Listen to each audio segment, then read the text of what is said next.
Salam Rahayu Hayuroyo oleh Ki Mulangjoyo.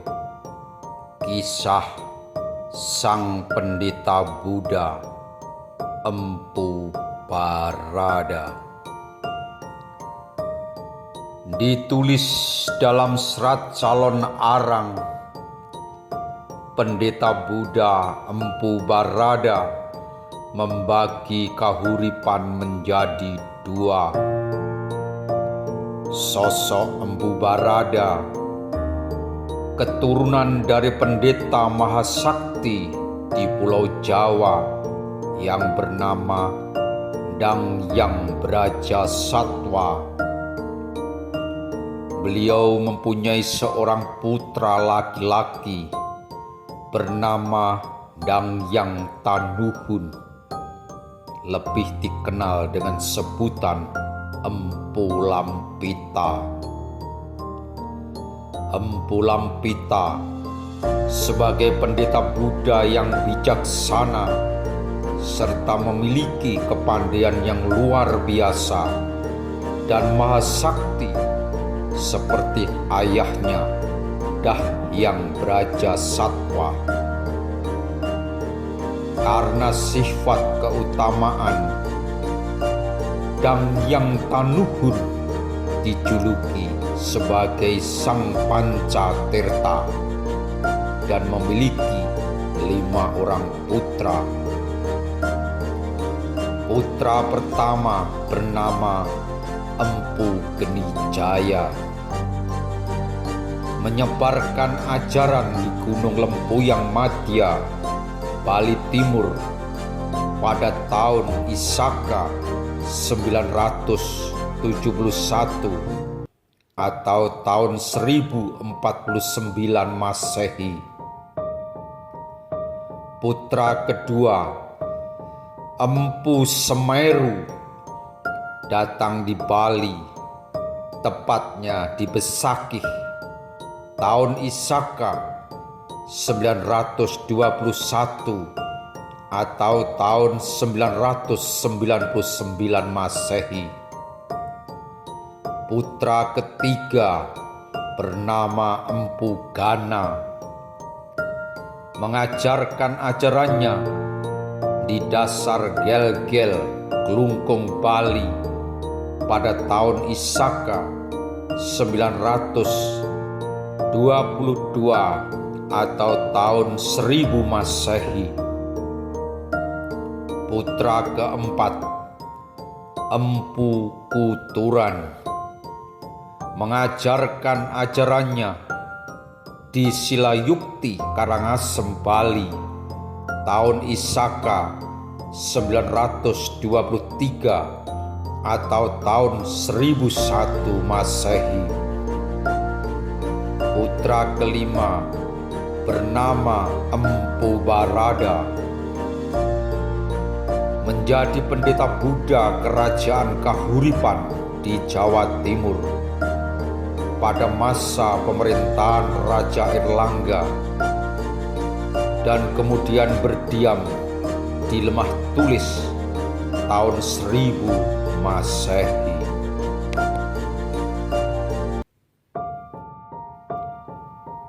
Diceritakan Empu Barada sebagai pendeta Kerajaan Kahuripan yang hidup di era pemerintahan Raja Airlangga yang memerintah tahun 1009 sampai 1042 Masehi dengan gelar Abhiseka Sri Maharaja Rakai Halu Sri Dharmawangsa Airlangga Ananta Wikramo Tunggal Dewa. Dalam prasasti Cain sampai prasasti Trunyang tahun 1035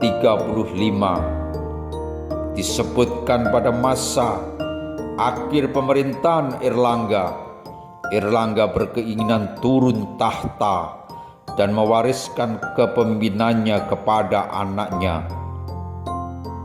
Namun terjadi persaingan perebutan tahta dari kedua putranya, yaitu Sri Mahapanji Karasakan dari putra Selir dan Sri Samarawijaya dari putri Permaisuri yang juga adik kandung Dewi Kilisuci atau Sang Ramawijaya. Dewi Kilisuci sebagai Mahamantri Hinu yang mempunyai kedudukan tinggi setelah raja, dipersiapkan menjadi pengganti penguasa Kahuripan. Namun dia menolak menjadi raja dan memilih menjalani hidup sebagai seorang pertapa pada tahun 963 Saka. Akibat penolakan putrinya tersebut, Airlangga kemudian bingung untuk memilih pengganti raja. Mengingat Airlangga juga sebagai putra sulung Raja Bali, maka ia pun berniat menempatkan salah satu putranya di pulau itu. Dari sinilah dikisahkan perjalanan sang pendeta Buddha. Empu Barada sebagai penasihat Raja Airlangga dikirim ke Bali untuk menyampaikan maksud tersebut. Maka dipanggillah Empu Barada menghadap Airlangga. "Wahai penasihatku Barada, aku memanggilmu untuk menghadap. Sudilah kau kuperintah untuk pergi ke Pulau Bali, menghadap dan menyampaikan maksud serta tujuanku, agar permasalahan di Kahuripan dapat terpecahkan. Salam hormat Paduka Raja. Barada siap berangkat ke Bali, menyampaikan pesan Paduka Raja, dan akan membawa pesan kembali setelah pulang." Dalam perjalanannya menyeberang laut, Empu Barada menumpang sehelai daun. Sesampainya di Pulau Bali, Empu Barada kemudian menemui saudara kandungnya, Empu Kuturan, di Pura Silayukti, tepatnya di Gua Barada. Empu Barada menyampaikan pesan permintaan Raja Airlangga. Namun hal tersebut ditolak oleh Empu Kuturan karena Empu Kuturan berniat mengangkat cucunya sebagai Raja Bali sebelum Raja Udayana turun tahta. Fakta sejarah menunjukkan Raja Udayana diganti putra keduanya, Marakata, sebagai Raja Bali pada tahun 1042 Masehi. Selanjutnya Marakata kemudian diganti adiknya, anak Wungsu, yang juga sebagai adik kandung dari Airlangga sendiri. Setibanya dari Bali, Empu Barada bergegas untuk menghadap Raja Airlangga. "Salam hormat Paduka Raja. Barada mohon izin menyampaikan balasan jawaban dari Bali.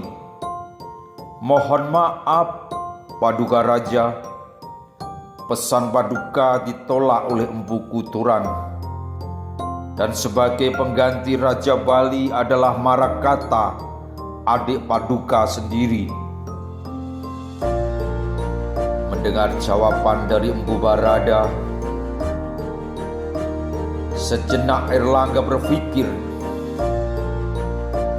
lalu terpaksa Airlangga membelah wilayah kerajaannya demi perdamaian kedua putranya. Menurut Kakawin Negara Kertagama, Empu Barada bertugas untuk menetapkan batas antara kedua belah negara. Raja Airlangga merintahkan Empu Barada penasihatnya membagi wilayah negara tersebut menjadi dua.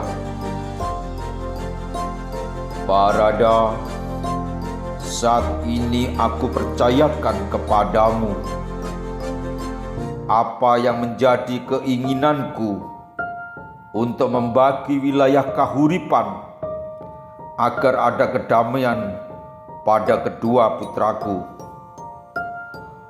Hamba akan melaksanakan perintah Paduka Raja dan segera membagi Kahuripan menjadi dua negara. Pergilah, laksanakan perintahku, Barada. Kisah pun dimulai. Empu Barada terbang sambil mengucurkan air kendi yang dipegangnya dan membagi wilayah Kahuripan. Ketika sampai dekat desa Palungan, jubah Empu Barada tersangkut pada ranting pohon asam. Ia pun marah dan mengutuk pohon asam itu menjadi kerdil. Sehingga sampai sekarang penduduk sekitar menamai daerah ini Kamal Panda, yang artinya asem pendek.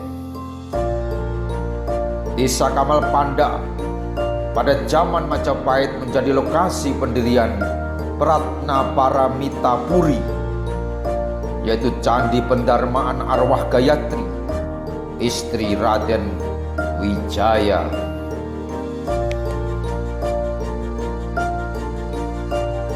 Selesai menetapkan batas kerajaan Panjalu dan Jenggala dengan kucuran air kendi, lalu Empu Barada mengucapkan kutukan. Barang siapa berani melanggar batas ini, hidupnya akan mengalami kesialan.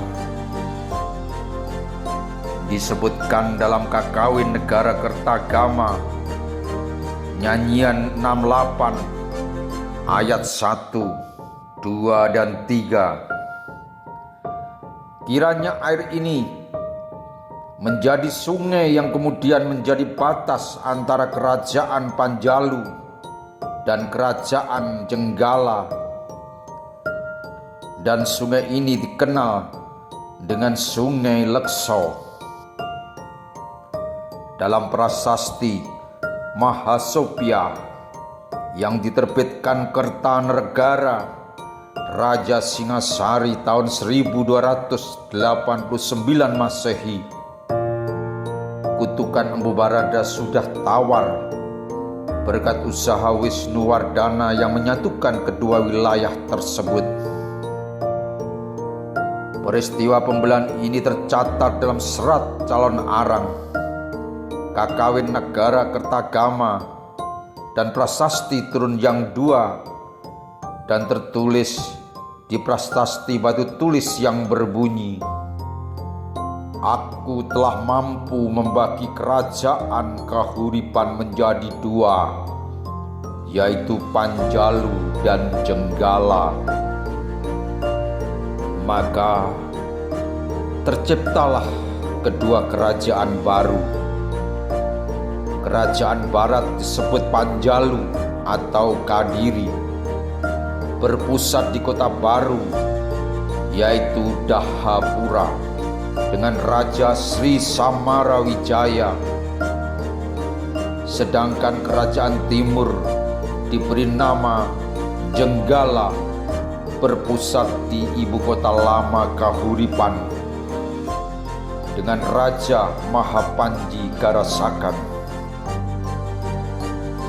Setelah membagi dua kerajaan untuk kedua putranya dan dirasa telah memenuhi rasa keadilan, maka Raja Airlangga mengundurkan diri dan turun tahta menjadi seorang pertapa dengan nama Resi Jentayu, tertulis dalam serat babat Tanah Jawi, dan dimakamkan di permandian Candi Belan di lereng Gunung Penanggungan sesuai prasasti Sumengka tahun 1000 Masehi.